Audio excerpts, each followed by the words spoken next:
I played a game very recently called Sable. Sable is a very, very special game. It features no combat, no real conflict at all, honestly, but what it does feature is wandering. Really, really well done wandering. In Sable, you're pitted to partake in a ritual that everyone goes through growing up called the gliding. The gliding is a pretty vague event.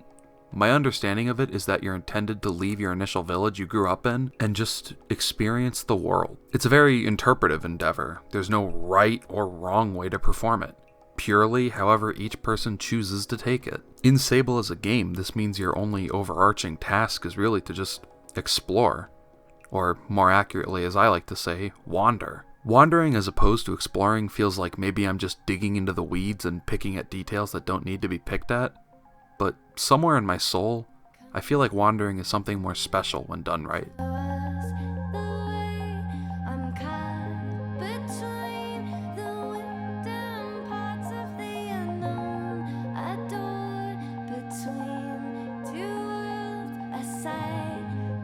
In my day-to-day life, I actually spend a pretty fair amount of time wandering in the real world. I live at the beach, so I can pretty much whenever I choose to just take a walk outside and move. I rarely have any destination or goal. I just bring my camera with me, walk along the beach, take pictures of the big rock, but really I just wander around. Wandering is defined as traveling aimlessly from place to place, which is a pretty boring definition. I think wandering is something much more personal. It's the kind of feeling I can't really put into words, but I'm gonna try to do that anyway. Or at least talk about things that evoke the feelings of wandering. When wandering, I feel like I'm the most in tune with myself I've ever been.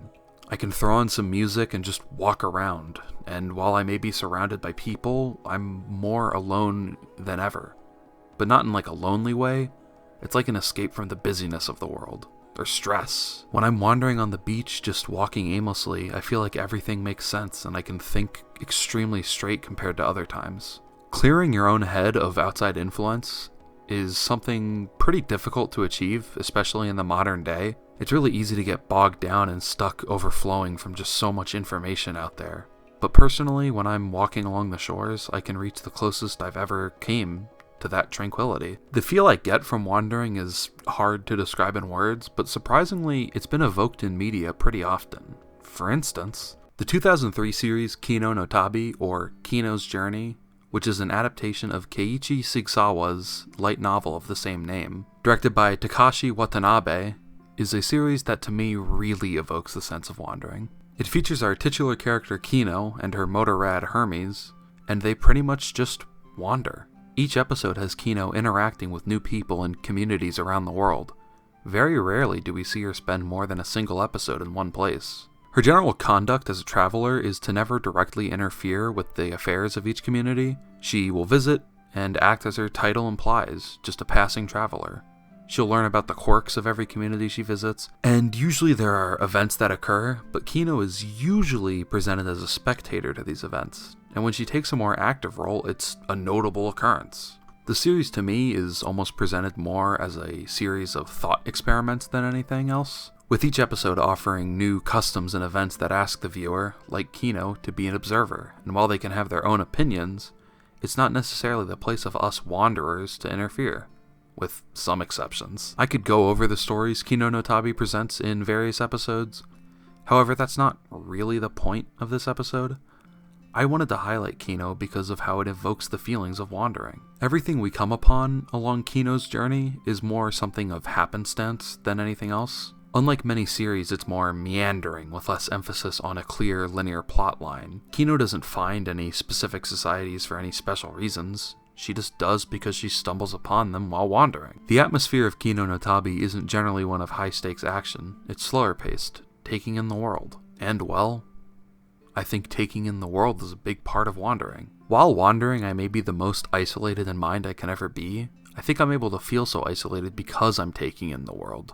Not necessarily large amounts of information, but just my surroundings. The air, the natural sounds. I'm able to feel so in tune because there's little artificial entering my mind. It's just the world. I can block out the other people, everyone's living their own lives, I'm living mine, wandering on the beach. It's the most free I can feel, outside the constraints of any society. and I think that's a big part of Kino Notabi. She is, by all means, free.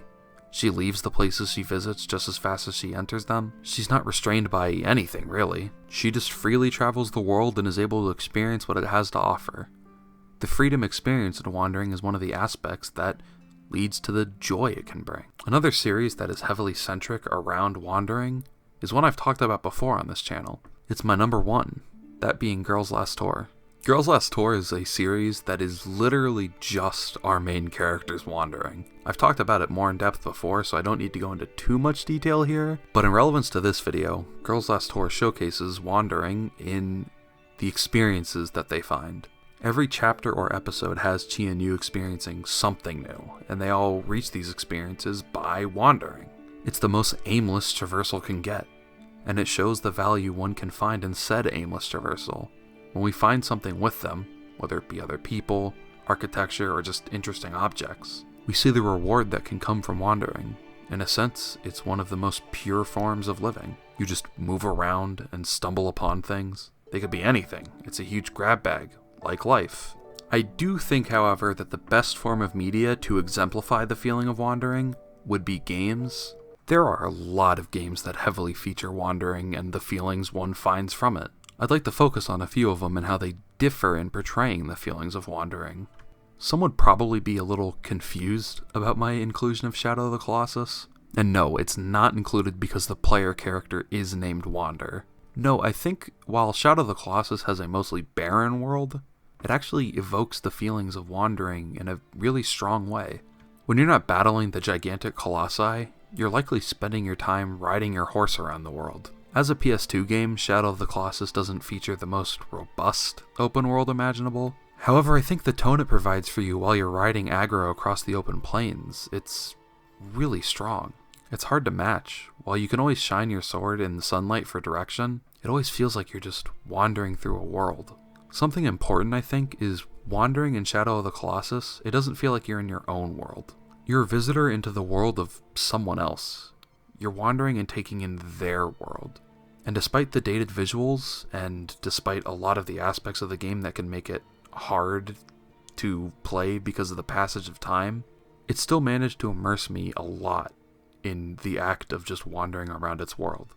I found myself getting lost, finding nooks and crannies that served no real purpose on a gameplay level, but they just felt like a real world. And those feelings are what really matter, especially for something like wandering. Now, I know everyone on the planet knows about Breath of the Wild at this point.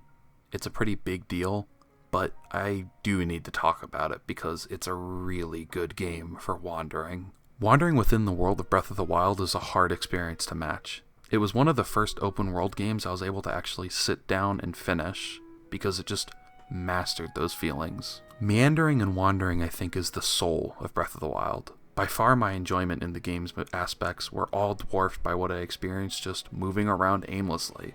I would be walking or riding along, see something that looked kind of interesting, and just go to it, interacting with whatever I could along the way. There was a lot more to do in Breath of the Wild compared to Shadow of the Colossus.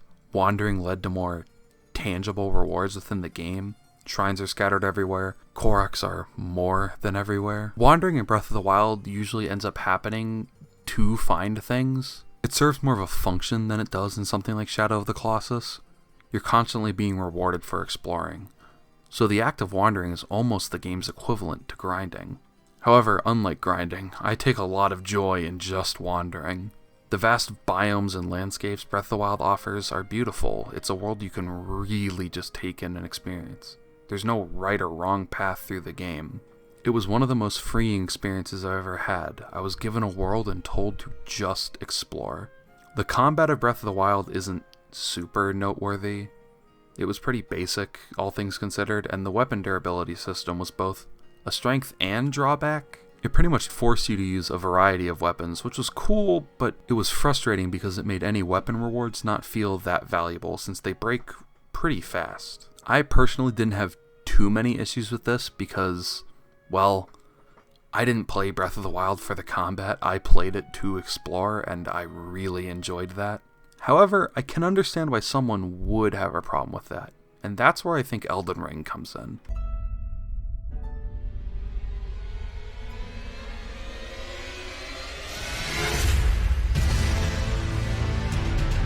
Like Breath of the Wild, I'm sure you're all familiar with Elden Ring.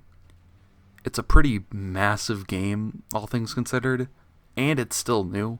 Everyone knows what it is. But while many talked about what it brought in regards to the Souls formula and the boss fights, I wanted to talk about what made me fall in love with it, which I can imagine you can guess is wandering.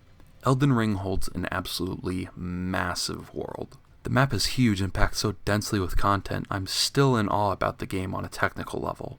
However, something I really love about it is, it really embraces how big the world is. You're extremely encouraged to wander in Elden Ring, not just by nature of it being open world, but because when you reach a challenge that you think is just too hard for you, the best response to get stronger is to just wander. Wandering in Elden Ring is extremely rewarding on a gameplay front.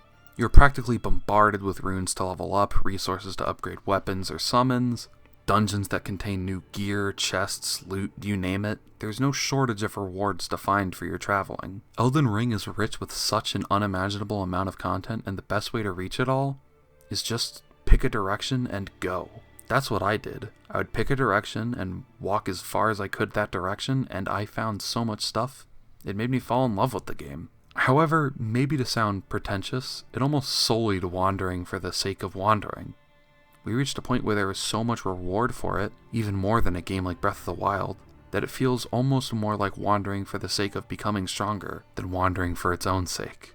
Which is very stupid of me to say, but it's something that I care about.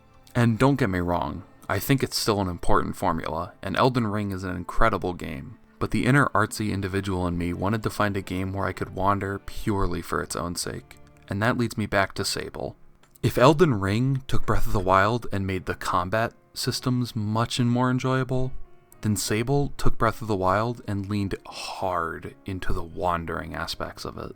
Sable is a game that pulls off what it sets out to do with such flying colors, it's unbelievable. The ambiance, the aesthetic, the music. I wish everyone on this earth could experience Sable. Because if it resonates with you, it will resonate with you. While playing Sable, I was constantly thinking about it. The music would play in the back of my mind. I was thinking about what areas I would just drive around in aimlessly next. I was so enthralled with the game, and the best part is there was no pressure on me. Sable is a game that is entirely wandering for the sake of wandering. And well, based on this video, I love that. I love how hands-off the game is, barely giving you vague suggestions of what to do or where to go. I never felt lost, but I felt lost. It's a weird thing to say, but it's the difference between not knowing where I am or what to do, and being so into it I stopped thinking of everything else. Riding around on your hover bike through the mostly empty deserts should feel like I'm wasting my time, but it doesn't. It's relaxing, meditative. I can't emphasize enough how nice it is. And the landmarks I did find were always interesting. The large ships, abandoned structures, villages filled with people living their own lives. Sable's the closest I've found to finding a game that evokes the feelings of Kino Notabi. Just wandering around aimlessly and finding cultures to learn about or people to learn about. I've never played something that was as close of an experience to wandering around in the real world as Sable. And I don't think I'll ever forget the game. It's not perfect, there are plenty of bugs, and the camera can be very annoying, but nothing took me out of the experience, and it's one I won't forget. This video has been very meandering. I probably didn't make any really succinct points, but it feels like that's proper for a video about wandering. It's something that's really tough to explain why I love it, and it being represented in media. And I know that I missed out on plenty of examples of shows, games, movies, books, whatever, that feature wandering, but I wanted to talk about the ones I know and stuck with me. I hope all of you watching took something away from this though. I was trying my best to convey some of my thoughts about it, but it's not super coherent, I imagine. Thanks for watching all the way through though. And my call to action here is just wander a bit in your life. If you feel restricted or stuck, wander a bit. It might feel good or freeing for you. Also check out the stuff I've talked about here, especially Sable. Peace.